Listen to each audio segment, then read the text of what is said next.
আজ যে দুর্গাপুজোর গল্প বলবো তা নিয়ে যায় মল্ল রাজাদের সময়ে।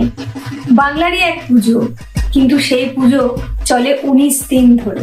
সাধারণত দুর্গাপূজা শুরু হয় দেবীপক্ষের শুক্লা ষষ্ঠীর দিন, কিন্তু এই পূজা শুরু হয় পিতৃপক্ষের নবমী তিথি থেকে এবং শেষ হয় বিজয়া দশমীর দুদিন পর রাবণ বধের মাধ্যমে। অষ্টমীতে হয় কামান দাগার মাধ্যমে বলিদান এবং নবমীতে হয় খচ্চর বাহিনী দেবীর পুজো। এই পুজো হয় গোপনে, জনসাধারণের দেখার অনুমতি নেই। মা মহিষাসুর মর্দিনী পূজিত হন 3টি পটে। এই মা বড় ঠাকুরন, মেজ ঠাকুরন ও ছোট ঠাকুরন হিসাবে পরিচিত। সপ্তমীতে পুজো হয় ব্রাহ্মণী, কালিকা, রক্তদন্তিকা, শোকরহিতা, কার্তিকী, শিবা, দুর্গা, চামুন্ডা ও মা লক্ষ্মী দেবীর। এই 9 রূপের পূজা হয়। বিসর্জনের দিন ওড়ানো হয় নীলকণ্ঠ পাখি। মানুষ বের হন হনুমান, জাম্বুবান, সুগ্রীব, বিভীষণ এনাদের মুখোশ পরে।